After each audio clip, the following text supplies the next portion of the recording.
ફિલિપીની મંડળીને લખેલો પાવર પોઈન્ટનો પત્ર એનો 3જો અધ્યાય. ફિલિપીમાંની મંડળીને લખેલો પાવર પોઈન્ટનો પત્ર એનો 3જો અધ્યાય. છેવટે મારા ભાઈઓ, પ્રભુમાં આનંદ કરો. તમને એને એ જ વાતો લખતા મને કંટાળો આવતો નથી, પણ તે તમારા સંરક્ષણ માટે છે. કૂતરાઓથી સાવધ રહો, દુષ્કૃત્યો કરનારાઓથી સાવધ રહો, વ્યર્થ સુન્નતથી સાવધ રહો, કેમ કે આપણે દેવના આત્માની સેવા કરનારા તથા ખ્રિસ્ત ઈસુમાં અભિમાન કરનારા તથા દેહ પર ભરોસો ન રાખનારા ખરા સુન્નતી છીએ. તો આ પણ દેહ પર ભરોસો રાખવાનું મારે પણ કારણ છે. જો બીજો કોઈ ધારે કે તેને દેહ પર ભરોસો રાખવાનું કારણ છે, તો મને તેના કરતા વિશેષ છે.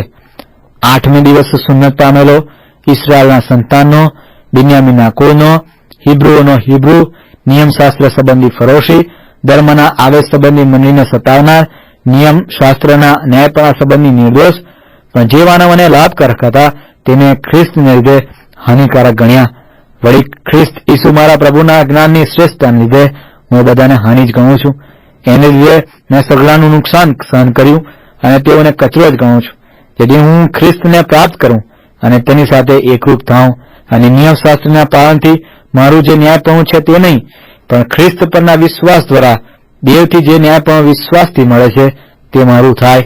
એ માટે કે હું તેને તેના પુનરુત્થાનના સામર્થ્યને તેના દુઃખોના ભાગ્યાપણાને જાણું, એટલે તેના મરણને અનુરૂપ થાવ અને હું કોઈ પણ રીતે મોયેલાના પુનરુત્થાને પહોંચું.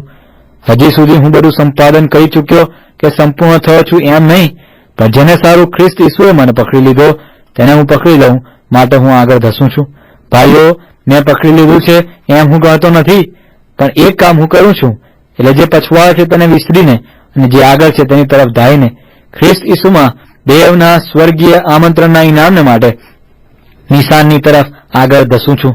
માટે આપણામાંના જેટલા પૂર્ણ છે તેટલાએ એવી જ મનોવૃત્તિ રાખવી, અને જો કોઈ બાબત વિશે તમને જુદી મનોવૃત્તિ હોય તો દેવ એ પણ તમને પ્રગટ કરશે. તો પણ જે ધોરણ સુધી આપણે પહોંચ્યા છીએ તે ધોરણ પ્રમાણે ચાલીએ.